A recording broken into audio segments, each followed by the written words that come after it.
explicamos, hicimos un gráfico acá todavía, donde vimos que cuando la presión aumenta, cuando la presión disminuye. Hicimos el ejemplo de disminución. Luego el siguiente diapositiva, yo decía, cuando disminuye la presión arterial media, ¿qué ocurre? Se activa simpático. ¿Qué hace sobre el retorno venoso? ¿Qué hace sobre esto? Sobre esto? Le explicamos, todavía en la misma diapositiva te decía hemorragia, decía. Decía hemorragia, sería para decir que no decía. Sí decía hemorragia, disminución del volumen sanguíneo, entre paréntesis, hemorragia. Entonces, ya, también ahí tienen que hacer el análisis cada uno de ustedes. Entonces, en la acción simpática, para marcar que el verdadero falso, no estoy poniendo puntos en contra para nada. No pueden decir que una buena mata una mala ni nada por el estilo, que es lo que normalmente se realiza. En las alternativas múltiples se debe descontar la cuarta parte de la alternativa. Cuando tiene A, B, C, D, deberá descontar el 0.25. No les descuento nada. Entonces, si sumamos todas esas partes de ahí, algunos muy bien han dicho, otros no, pero estamos hablando que muchos de ellos serían menos 2 puntos. O sea, si hacemos estrictos a lo que debería ser, la mayoría tendría que tener 2 puntos menos de lo normal. ¿De acuerdo? Si el de la C de verdad o falso me responden 3, debería ser 0 el puntaje, ¿sí?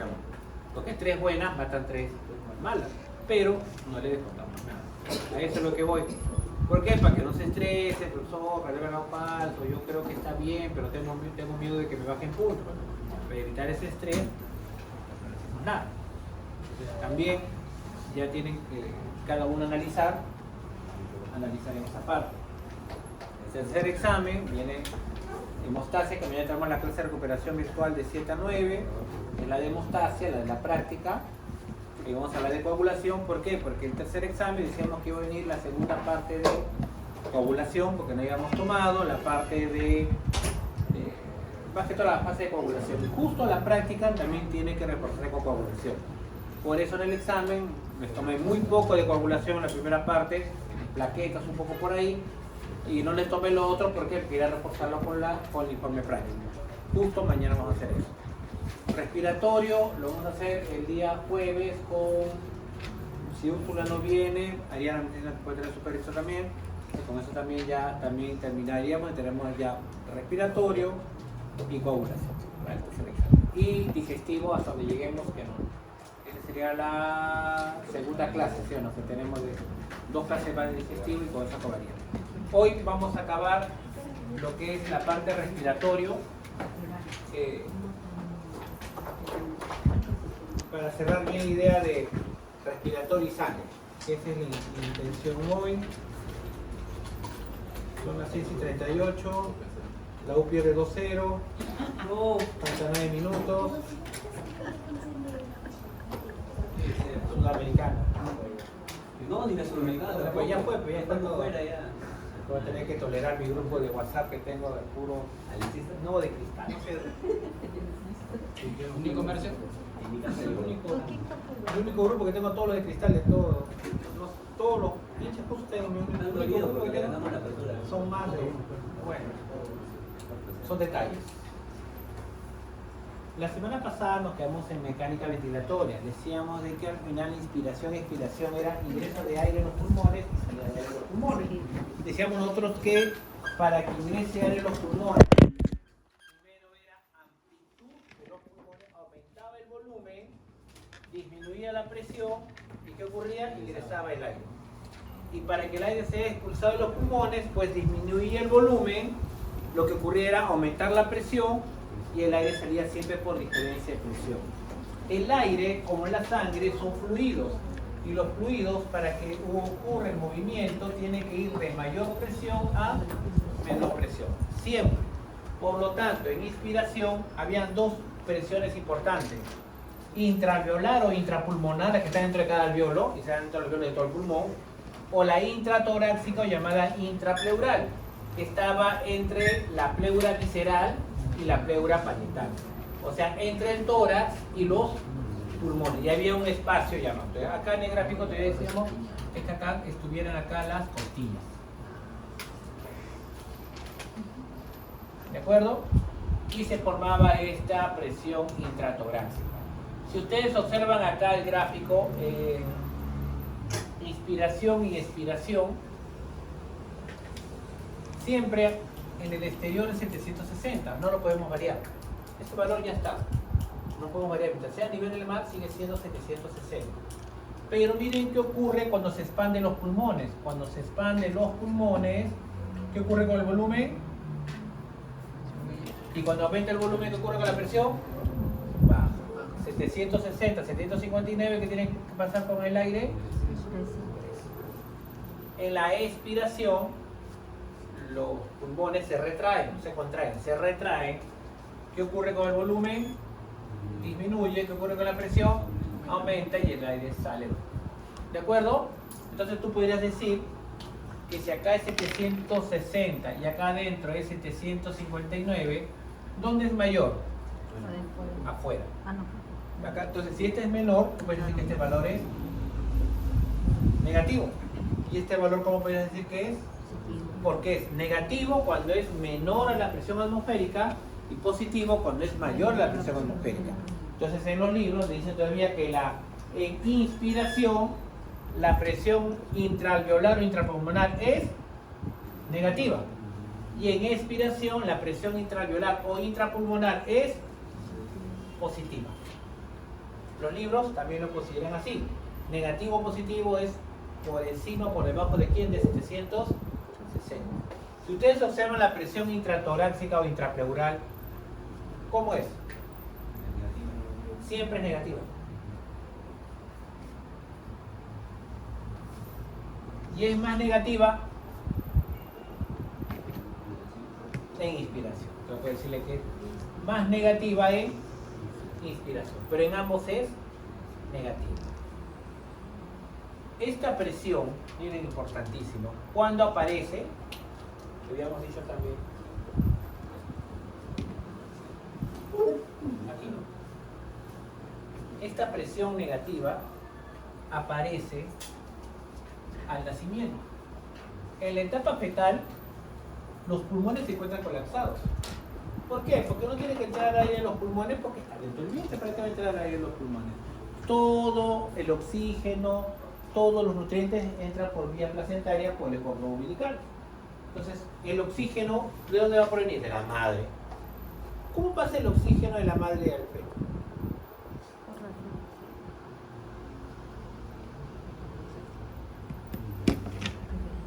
O los glóbulos rojos de la madre pasan al feto. ¿Cómo la madre pasa el oxígeno ya que se sabe? O sea, el glóbulo rojo de la madre entra a la circulación del feto. La madre tiene su propio glóbulo rojo y el feto tiene su propio glóbulo rojo.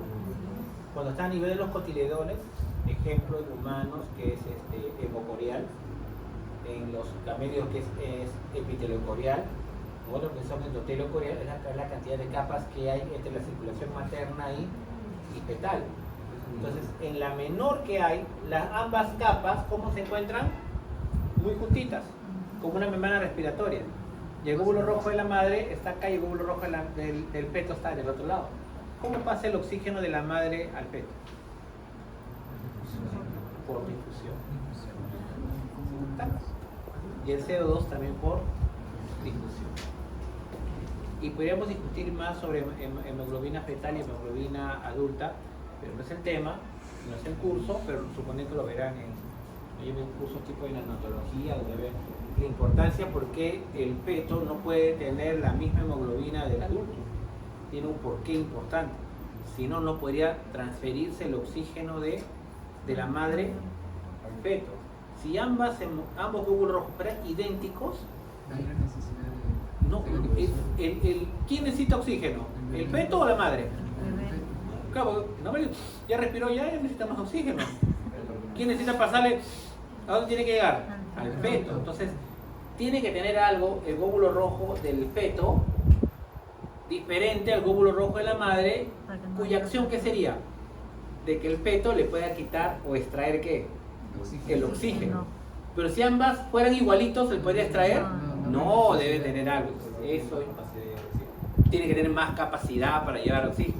y es otro mundo más de la hemoglobina que no vamos a llegar a ese extremo, pero pasa de esa manera.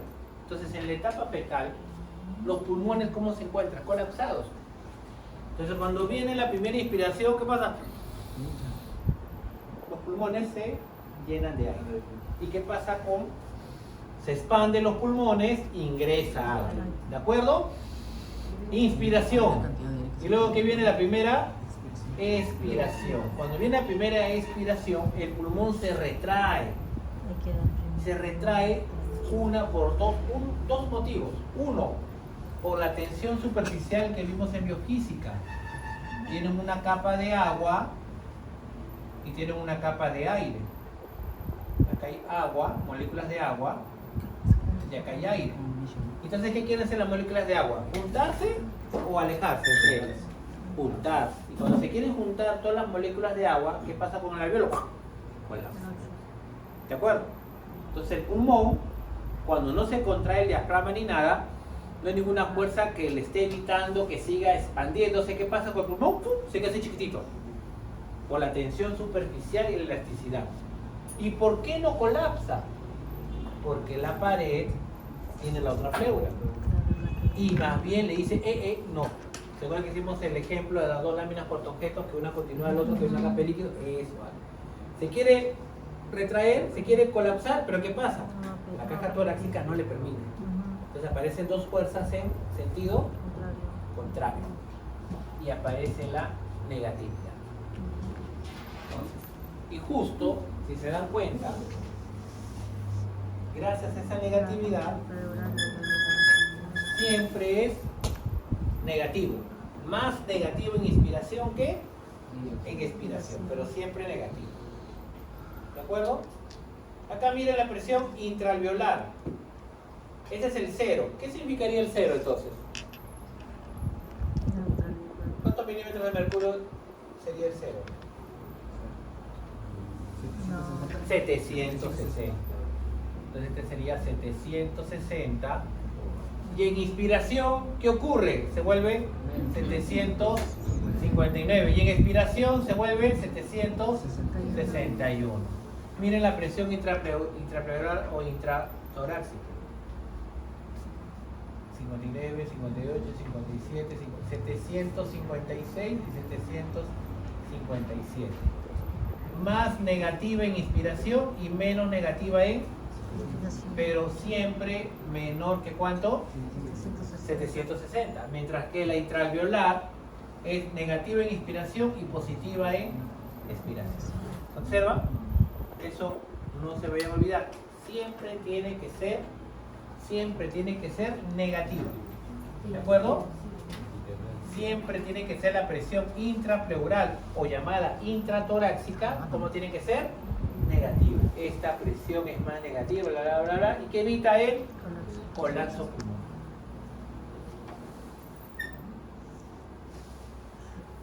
En humanos, el mediastino no es criboso, por lo tanto está herméticamente cerrado del lado derecho del lado izquierdo. En unas especies se escriba, tiene cierta escriboso, tiene comunicación entre uno y otro.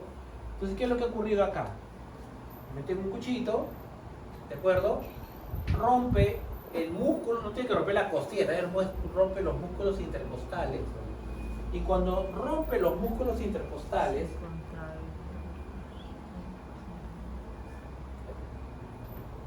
¿qué es lo que ocurre? Corta aquí y ahora este espacio que está en 758, 57, no me interesa, pero negativo, va a estar en contacto ahora con ¿qué? Con 760. Si acá es 760 y acá es 758 o 757, ¿qué va a ocurrir? ¿Ingresará aire o saldrá aire? Ingresa porque va de mayor. Y cuando ingrese aire, ahora ¿cuánto va a ser esta presión? Y cuando sea 760, va a colapsar. O sea, el pulmón colapsa porque perdiste la negatividad. ¿Y el otro lado cómo queda? Normal porque no has dañado. ¿De acuerdo? A veces también ocurre de que hay ruptura a nivel del diafragma. o hay comunicación del diafragma, o sea, del abdomen con el tórax. Y cuando hacemos una apertura a nivel abdominal, el aire ingresa también, pues, ¿cierto?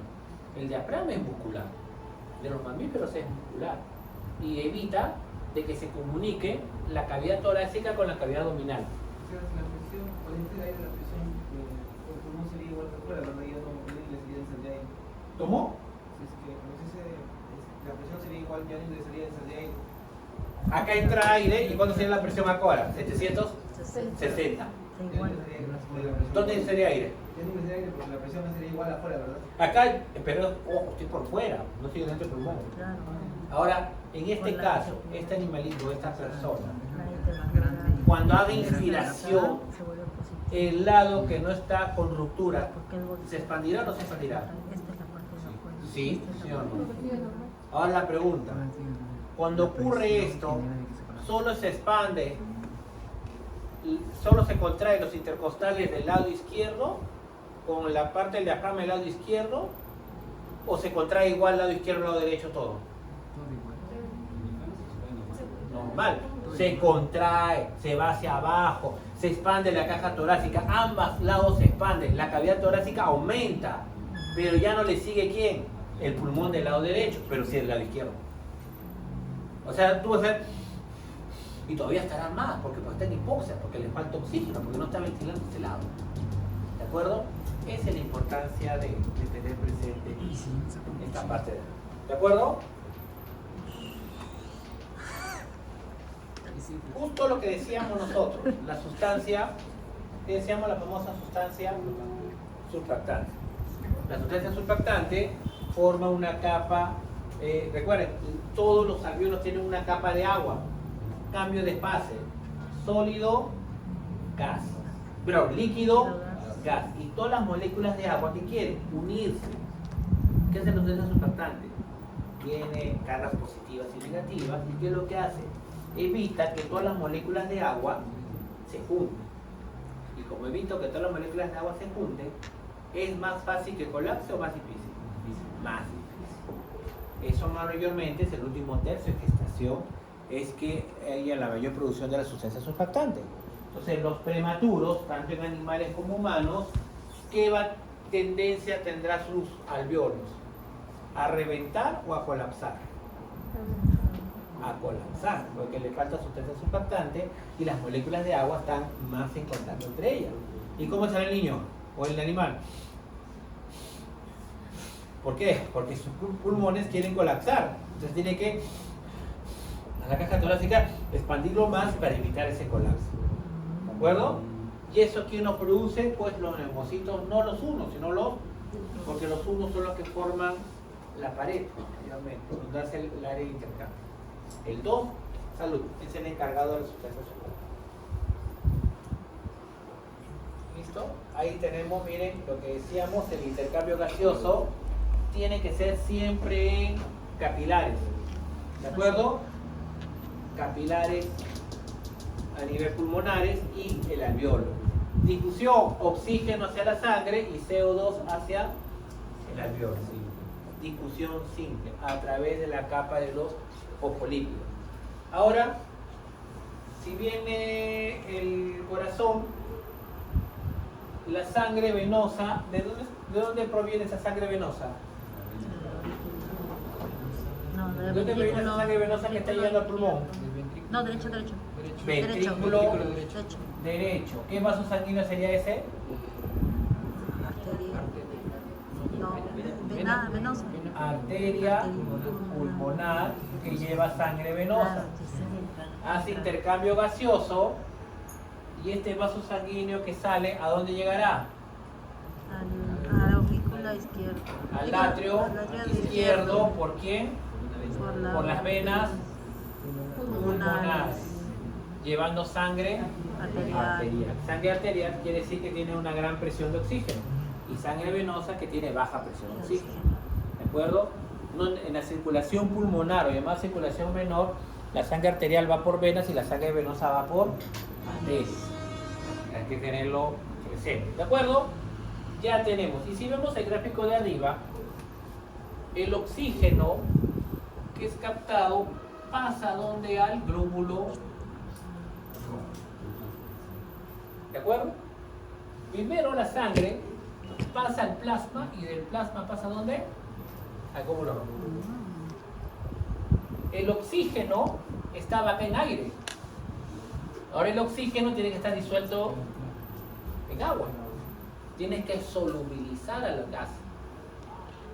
¿De acuerdo? Eso es importante para esta parte que vamos a ver a continuación. ¿Qué sabemos del intercambio, transporte del intercambio? Se da donde? En la membrana respiratoria, alveolo capilar. Membrana del alveolo, intersticio y membrana del capilar. ¿Cómo tiene que ser el espesor? ¿El mayor posible o el menor posible? Menor posible. Como he dicho, cualquier respuesta inflamatoria, que este espacio intersticial aumente el espesor, pues va a haber una dificultad de intercambio de gases. Por eso cualquier respuesta inflamatoria a nivel pulmonar, lo primero que se perjudica que es el intercambio gaseoso a nivel de los pulmones. ¿De acuerdo? Y otro, otra discusión. Zinc. Siempre el oxígeno va de mayor a menor y el CO2 siempre va de mayor a menor. ¿De acuerdo? Eso sí, no cambia nada. ¿Qué factores determinan la difusión de los gases? Membrana respiratoria. A mayor membrana respiratoria, pues más intercambio. Si me quitan un pulmón, tengo más membrana respiratoria, menos. Entonces menos intercambio va a tener. Así de simple.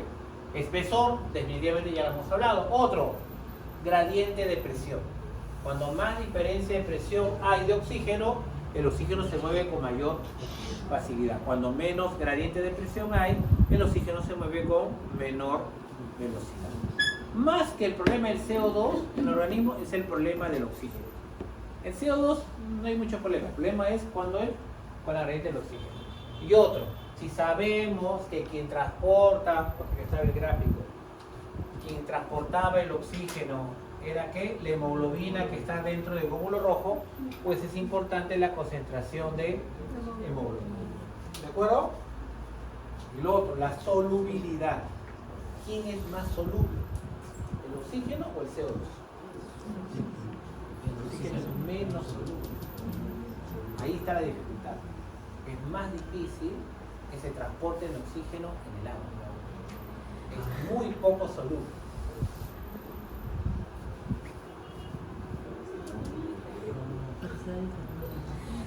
Es muy poco soluble. Ahora sí, vamos a hablar de la hemoglobina. Miren la hemoglobina. La hemoglobina, ¿por qué se llama hemoglobina? Porque tiene 4 grupos en y tiene 4 cadenas de globina. Eso se llama hemoglobina. El grupo prostético es el grupo M, que tienen en el centro un átomo de hierro. Le llaman el anillo de protoporfirina.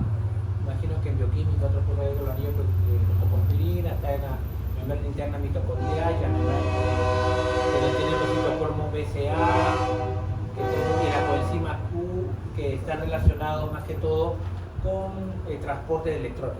Pero en ese caso no es el tema, no se preocupen, tampoco hago exposición de mitocondrias intensas, entonces no vamos a ir por ese lado. Pero lo que sí nos interesa es algo. El hierro se encuentra en el centro del grupo E, ¿de acuerdo? Y el hierro, en cada grupo E hay un átomo de hierro, por lo tanto en una hemoglobina, ¿cuántos átomos de hierro hay? 4, uno en cada grupo E. Y cada átomo de hierro se une con una molécula de oxígeno. Entonces, una hemoglobina, ¿cuántas moléculas de oxígeno transporta? 4. El grupo E. La globina no transporta nada. No transporta oxígeno. ¿De acuerdo? ¿Qué creen que pese más? ¿Qué peso molecular será mayor? ¿El grupo E o la cadena de globina? Entonces, es como tener un tremendo moleculón para llevar solamente 4 pasajeros. Algunos lo comparan a tener un tren de muchos vagones solo con 4 asientos. Uno diría un defecto de la evolución, es un exceso de, ¿sí o no? ¿Por qué hacerlo tan grande la hemoglobina si el que transporta oxígeno quién es? El grupo E, la hemoglobina no. En anemia es en hemoglobina, es en síntesis. Si baja los niveles de hierro, si el consumo de hierro está disminuido, entonces no puede sintetizar hemoglobina. ¿Qué especie es más sensible a deficiencia de hierro? Y le tienen que inyectar a los 21 días. ¿Cuál? ¿Ah? ¿Gato? No, que un gato, un gatito ahora, bueno, está. Me habré olvidado. ¿Vaca? No. Uy, tampoco. Caballo tampoco. Cerdo. Los cerdos, porque la camada es muy amplia, estamos hablando de 14, 15.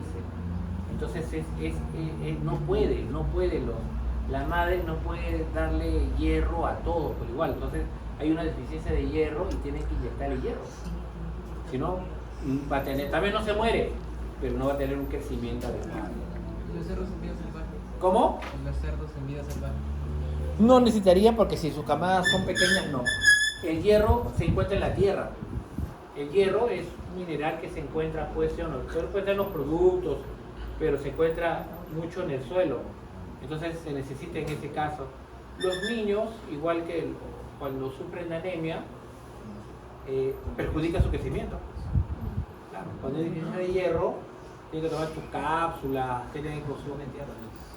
Con cuerpo, en tierra, pero está relacionado también con la anemia y más en mujeres, porque las mujeres tienen concentración de hemoglobina menor que los hombres y tiene que ver también, bueno, ya con las pérdidas que tienen una vez que comienzan a ciclar, por lo tanto tienen más tendencia a anemia. Entonces, y ahí ya no crecen también. Cuando hay un suplemento de hierro en las mujeres hasta la cierta edad, entonces su crecimiento puede aumentar más, solo por hierro.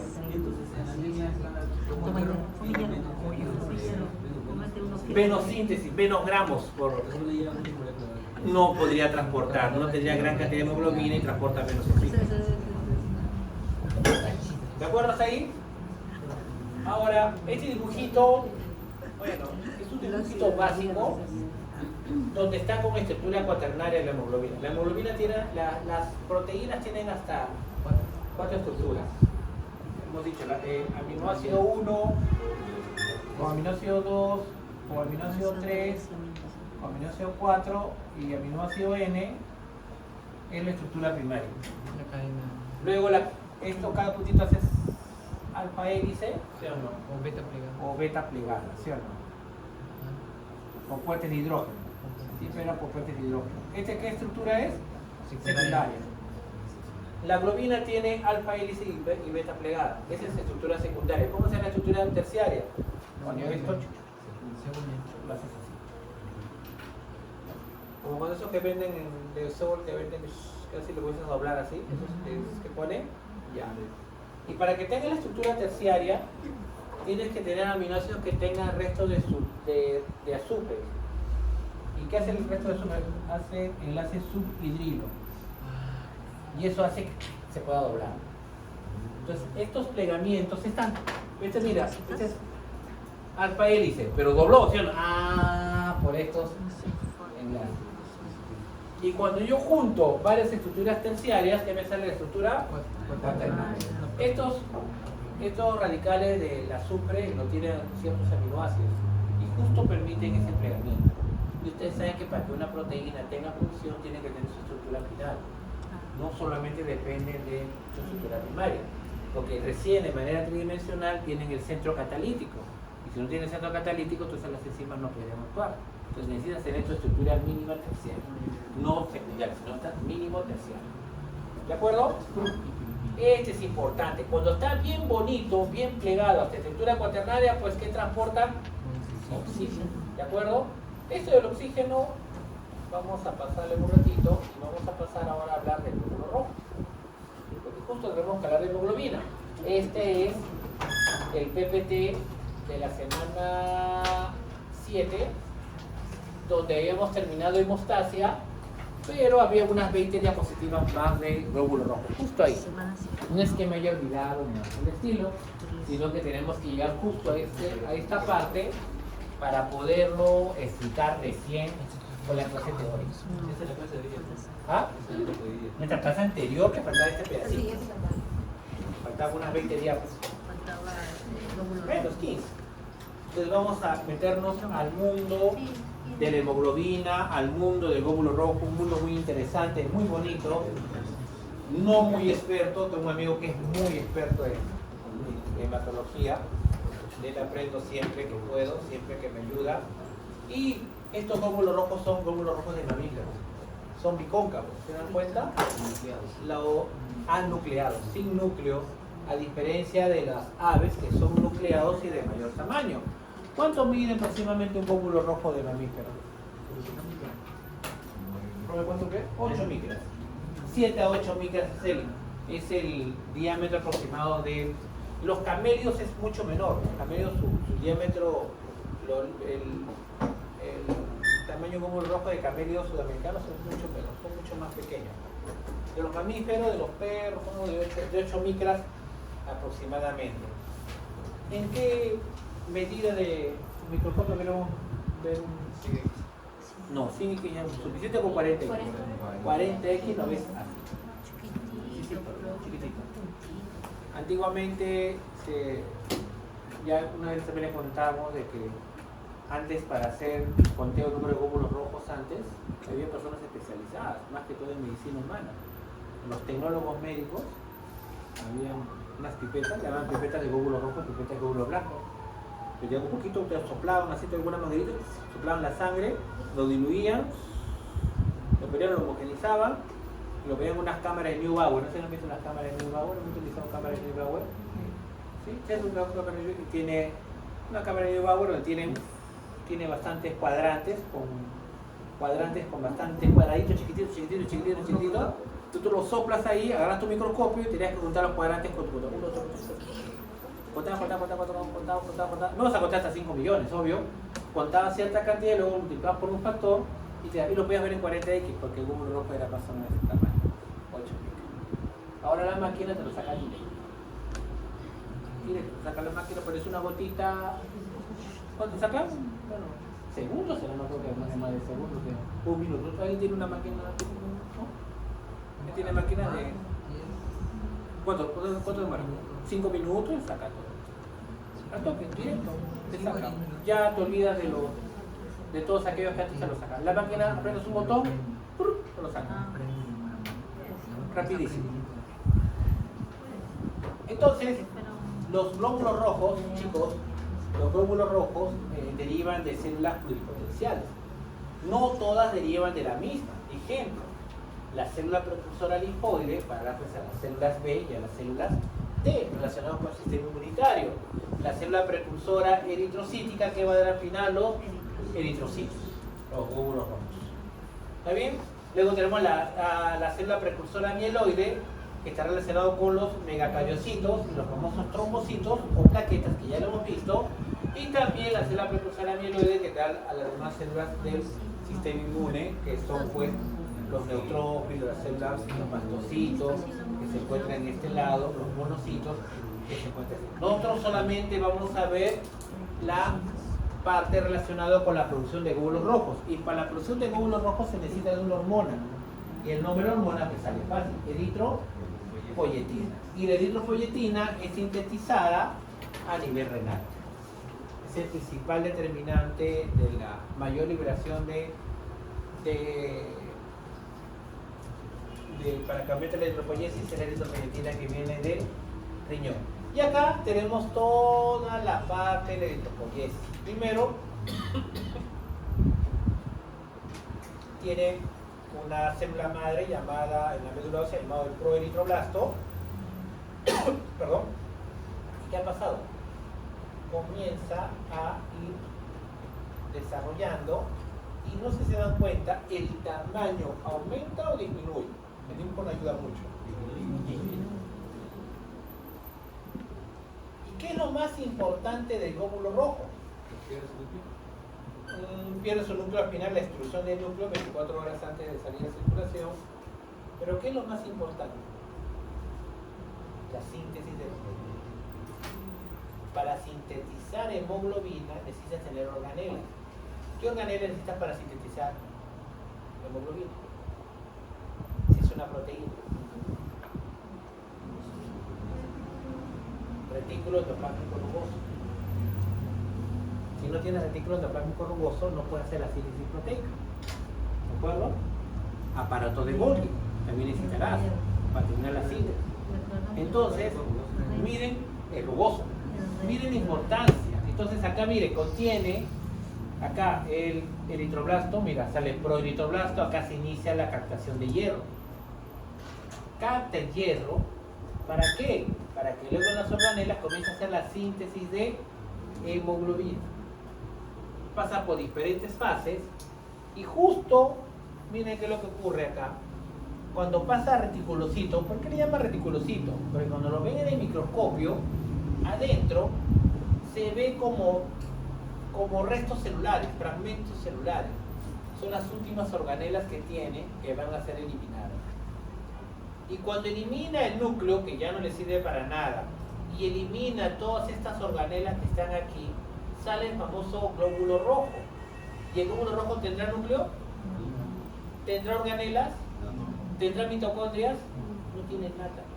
Es una bolsa, es un fantasma que adentro que tiene hemoglobina del 99%. O sea, todas las organelas la tenía antes. Por lo tanto, la síntesis de hemoglobina será antes de ser glóbulo rojo. Cuando sale el glóbulo rojo a circulación, pues es como una mamá que le da a su hijo, ven, tiene 100 soles para tu hijo.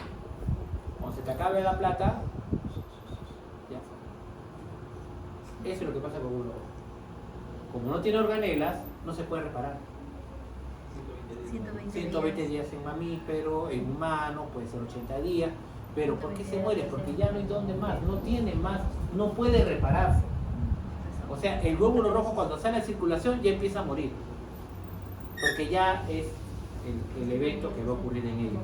¿Y para qué no quiere núcleo? ¿Para qué no quiere organelas? Porque la función de ellos, ¿qué es? Transportar oxígeno. ¿De acuerdo? Entonces toda la síntesis tiene que ser antes. Entonces cuando hay algún tipo de anemia, donde esta parte de la médula ósea comienza a trabajar mucho más rápido, ¿qué es lo que podría ocurrir?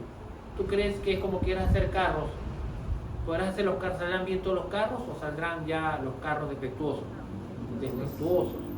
¿Qué verán ustedes en circulación? Van a comenzar a ver células inmaduras. Van a tener que ver células de mayor tamaño. Ya no de 8 micras. Entonces, estas células no deberían estar donde en el torrente sanguíneo. Solo debería haber reticulocitos a glóbulos rojos. No podrías ver células precursoras, porque supone que eso tiene que ocurrir. Si tú observas células precursoras, significa que hay un evento que está haciendo que la hematopoiesis se haga rápido, de manera acelerada, y no le das tiempo de poder terminar. Ahora, cuando pasa de aquí, hay ciertas cantidades de mitosis. Se duplica mitosis. Pero si comienzas a cortar todo esto, va a haber menos mitosis de la adecuada. Y el producto final va a ser estas células precursoras de mayor tamaño. ¿De acuerdo? Esto es importantísimo, porque para eso fue creado. Para la síntesis de hemoglobina. ¿De acuerdo? Acá tenemos, miren, un dibujito de glóbulos rojos. Tenemos ahí, más o menos, ¿cuándo hemos dicho? 8 micras, 7. Y algo interesante, ¿exceso de qué tendrá? ¿Exceso de volumen o exceso de membrana celular?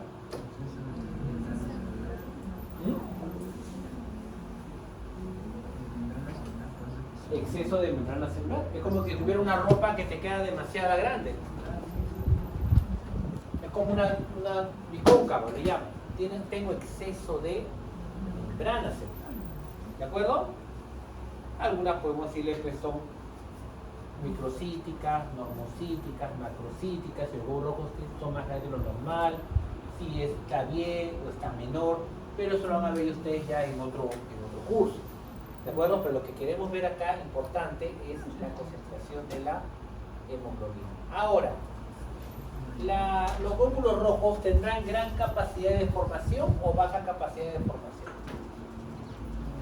Si tienen exceso de membrana. Baja.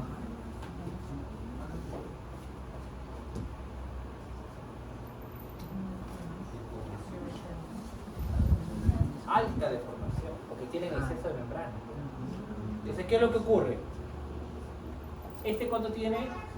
2 micras y acá tiene ancho 7 micras, como un plato, ¿ya? De plato 7, pero de grosor 2 micras. El capilar, ¿cuánto debería tener de diámetro para que pueda pasar? 7.5, 3, 2, 1.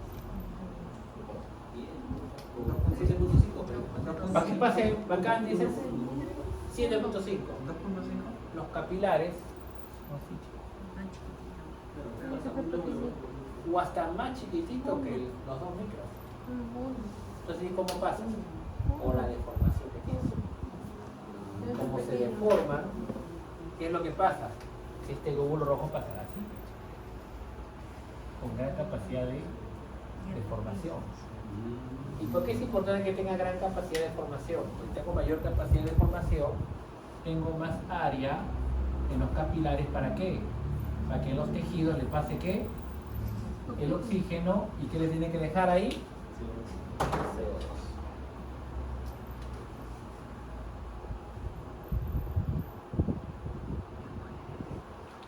Si los capilares fueran muy grandes, un glóbulo rojo estaría por acá y una célula estaría por ¿dónde? Por acá. ¿Podría hacer intercambio fácil? No. Yo creo que esté lo más pegado posible. Esa es importante, la deformación que tiene los glóbulos rojos. ¿De acuerdo? Son cositas que parecen que no son importantes, pues a la hora de la hora para el intercambio. Yo quiero que estén su membrana, estén más en contacto para poder extraerle más oxígeno. Y eso le da la deformación. Entonces un glóbulo rojo que ya esté viejito, ¿qué crees que ha pasado con ellos? Cuando comenzaron a pasar por estos capilares, ¿qué pasaron? Comenzaron a perder forma, comenzaron a perder membrana, comenzaron a perder su ropa. Y cada vez su ropa se hace más pequeña, porque está perdiendo ese exceso de superficie. Si pierde ese exceso de membrana, ¿se podrán deformar? Ya no se deforman como antes. Y alguien tendría que detectar esa pérdida de deformación, ¿sí o no? Ahí te lo vamos a ver cómo.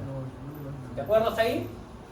Para obtener esta capacidad de deformación, pues los glóbulos rojos de su membrana tienen muchas proteínas. Tienen anquilina, le llaman diferentes nombres a las proteínas de membrana, pero una importante es esta de acá, la famosa espectrina.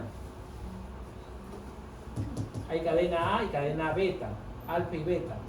Esta espectrina se une a glicoproteínas que se encuentran en la membrana. Son como cadenas. ¿Y eso qué le permite? Su deformación. Entonces hay enfermedades congénitas donde hay deficiencia o mal ensamblaje de estas espectrinas. ¿Qué ocurrirá en esos casos? ¿Aumenta su deformación o disminuye su deformación? Disminuye su deformación. Esas espectrinas son muy importantes para esa parte de la deformación que tienen los glóbulos. Acá este gráfico que nos ayuda. Vean ustedes, a medida que hacemos la eritropoyesis, miren cómo disminuye el volumen. Acá hay organelas, claro, hay organelas, ¿para qué? Para la captación de, ¿sí o no? Para la captación de hierro. ¿De acuerdo? Importante para eso. Puede haber diferentes tipos de anemia. Una de las muy comunes es las anemias hemolíticas, que está relacionado con ¿qué? Con parásitos. Destrucción de los glóbulos rojos. Si se destruyen los glóbulos rojos, pues hay un tipo de anemia llamada anemia hemolítica. Cuando hay deficiencia de hierro, le llaman anemia microcítica. ¿Por qué? Porque los glóbulos rojos son más pequeños y le llaman hipocrómico. ¿Por qué hipocrómico? Porque tienen deficiencia de ¿qué? De hierro. Le llaman hipocrómico. Entonces, hay diferentes tipos de anemia. Claro. Ahora, ¿hubiera una anemia renal? Claro, si hay deficiencia en la eritropoyetina, entonces la eritropoyetina va a evitar la captación de hierro por el glóbulo rojo que está en pleno desarrollo. Y si no hay buena captación de hierro por los glóbulos rojos, comienzan a quedarse precursores de mayor tamaño por eficiencia de eritropoyetina. Y eso sale de la sangre, ¿no? Podría ser. ¿Y ahí como detecta también?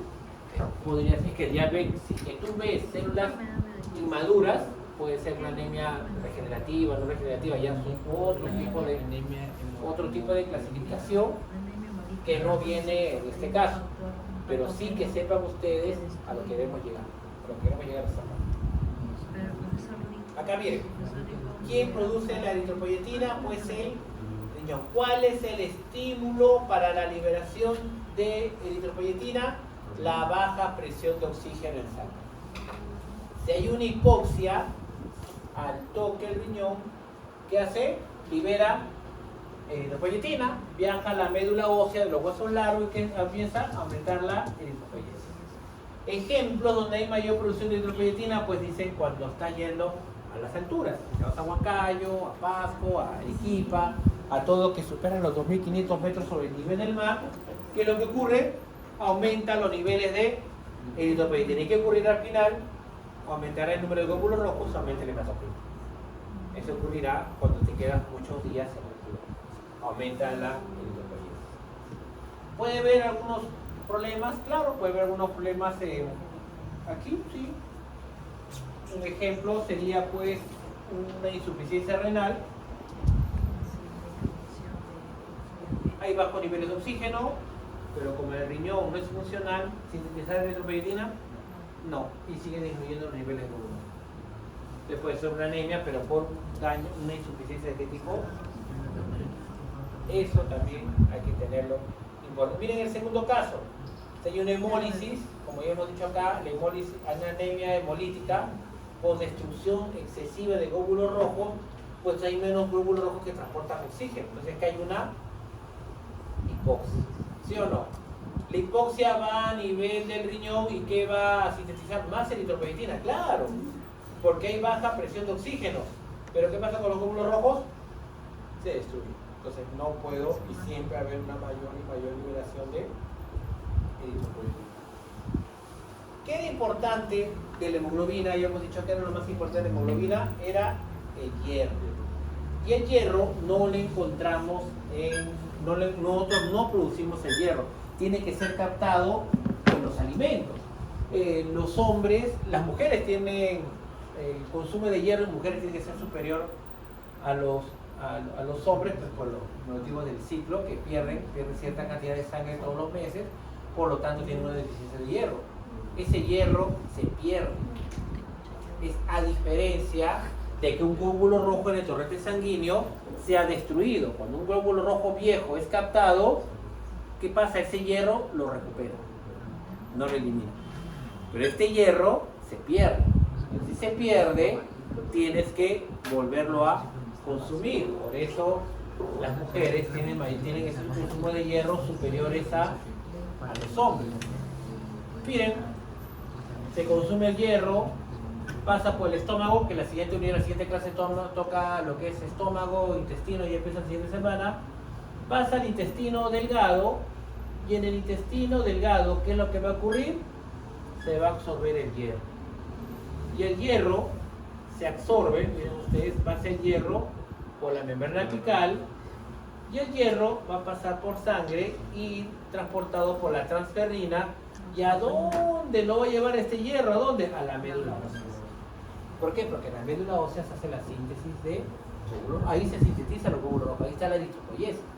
¿Quién necesita el hierro? Pues la médula ósea. Entonces la transferrina se encarga de llevarlo ¿a dónde? Hasta la médula ósea. ¿De acuerdo? Esa es la función de la transferrina. El hígado, ahora, el hierro, aparte que es utilizado en la médula ósea, el hierro también se puede almacenar como ferritina. ¿Quién almacena hierro como ferritina? El hígado. ¿Quién almacena hierro como ferritina? El vaso.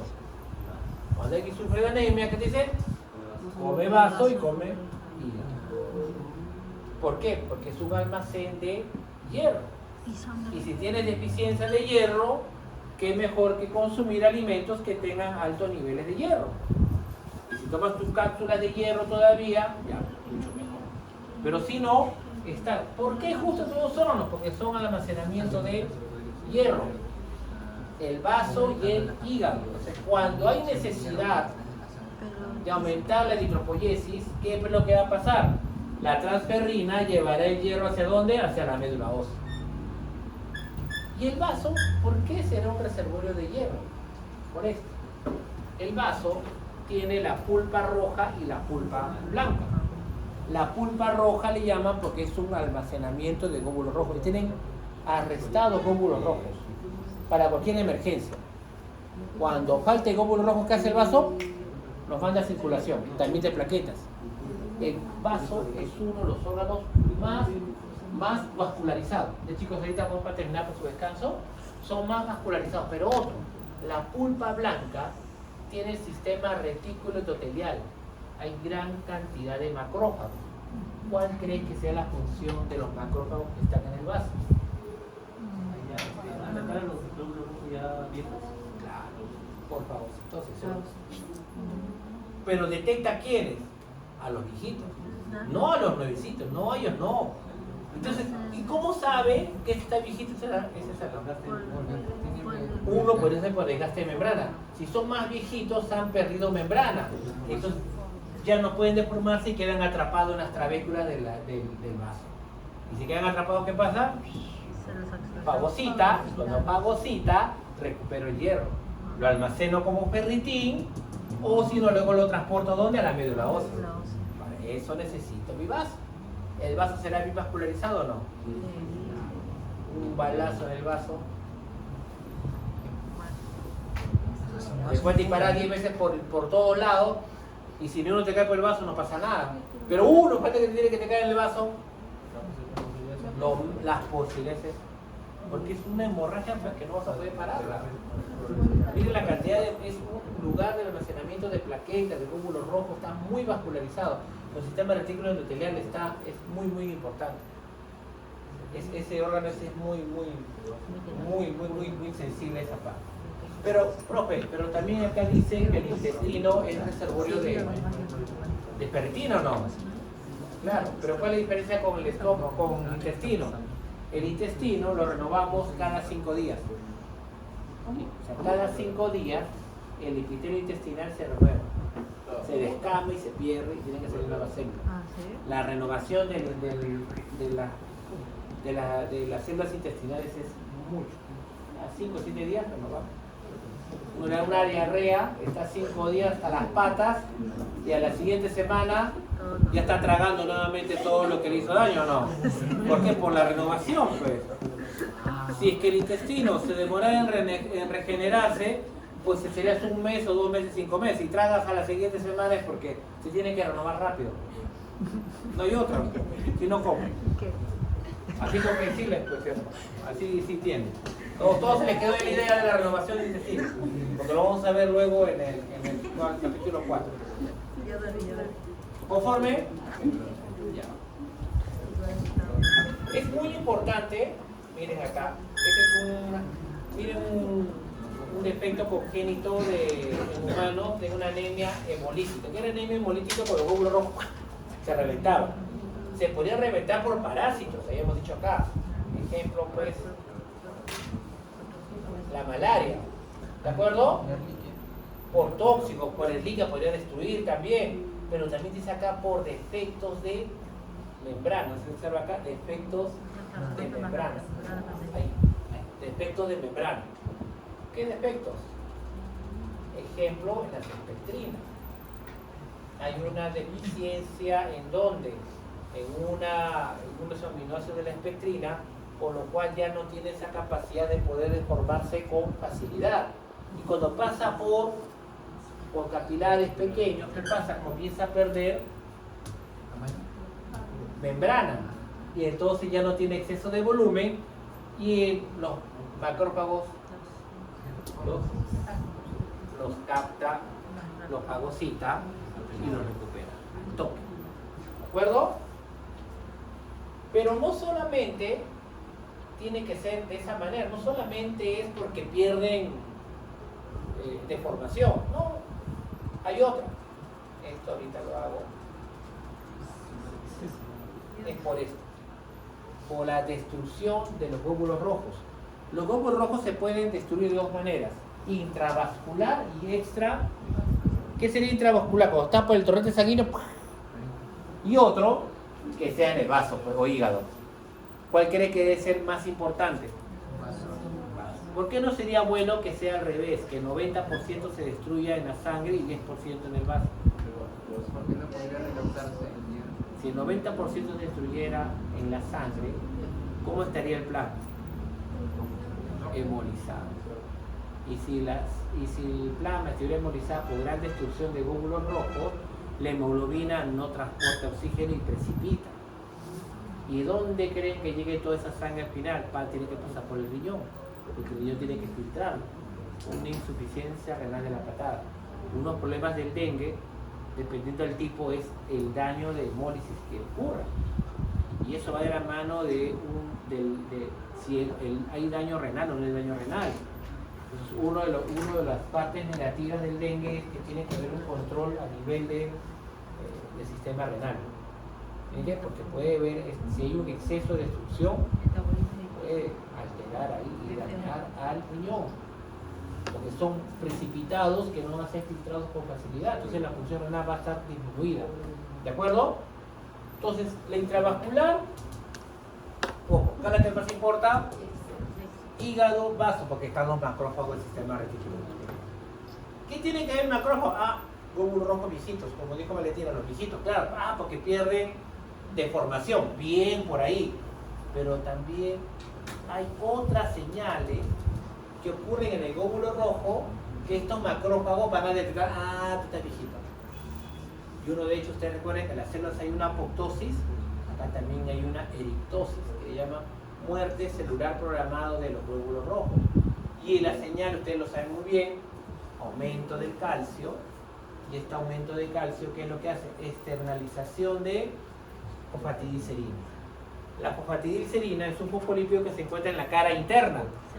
Cuando sale a la cara externa, es una señal para que estos macrófagos detecten y, esta célula ya está en apoptosis. Entonces, ¿por qué? Porque me está expresando fosfatidilcerina que debería estar siempre en la cara interna. Si está en la cara externa, lo reconoce el sistema retículo endotelial, que hace los fagocitos. ¿Por qué aumenta? ¿Por qué se externalizan ellas?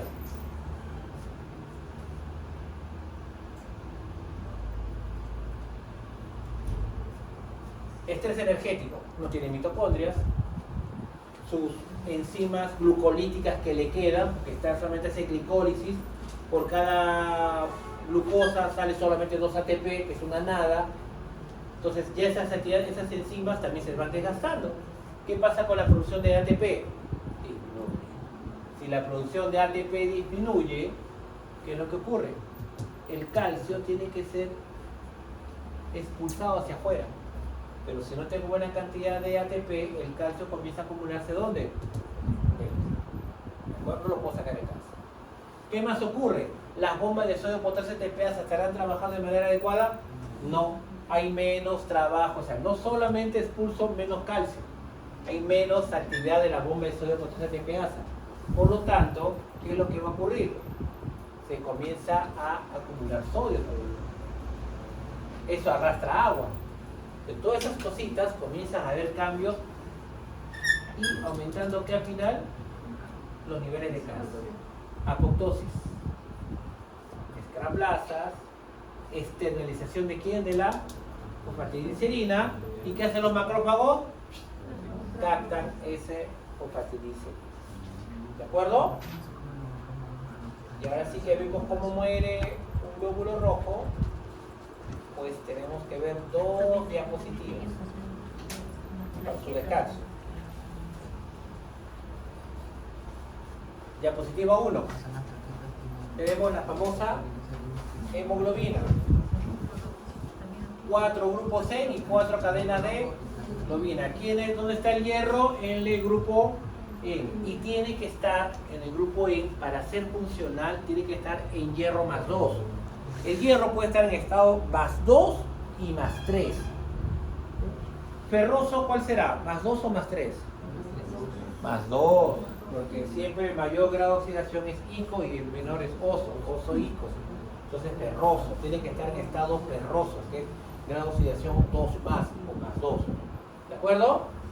Y para que esté el hierro en más 2 es funcional. Y para que esté en más 2 tiene que estar ¿dónde dentro? dentro del glóbulo rojo tiene que estar ahí el hierro, en la hemoglobina dentro del glóbulo rojo. ¿De acuerdo? Ahí está feliz. ¿Y qué va a transportar? Transporta oxígeno. Miren la hemoglobina y miren la mioglobina. ¿Se parece? ¿No se parece? Los dos tienen grupo E y tienen cadena de globina. Una hemoglobina como si fueran 4 mioglobinas. ¿Dónde encontramos la mioglobina? ¿En qué tejidos? En el músculo. ¿Fuera del músculo o dentro del músculo? Dentro del músculo. Claro, es una proteína que está... ¿Y qué creen que tenga la mioglobina dentro del músculo? ¿Para qué va a querer hierro? ¿Para qué va a querer el músculo hierro? Oxígeno, porque la mioglobina va a transportar, tienes un almacenamiento de oxígeno. Entonces dime, si tengo más mioglobina, ¿ese músculo será más fácil que se canse o más difícil que se canse?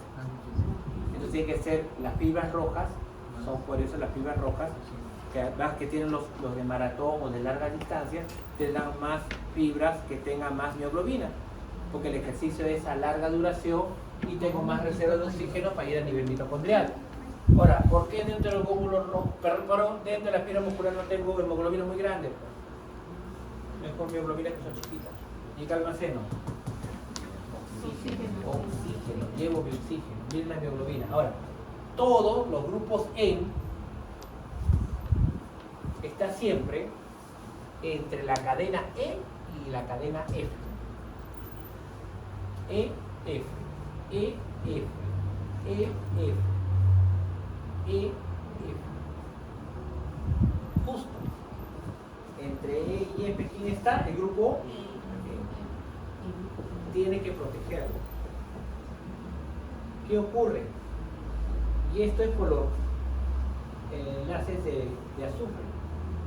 Cuando hay estrés oxidativo, cuando baja el pH, ¿qué pasa con esto? Se abre. Y cuando se abre, ¿qué pasa con el grupo M? De ferroso pasa a férrico, ya no transporta oxígeno. Este es ahí de importancia. Vamos a dar unos minutos de descanso porque tenemos que terminar esta diapo y volvemos a esta parte del glóbulo rojo y acabamos. Tengo que acabar esto de PPT. Listo, chicos. 15 minutos de descanso.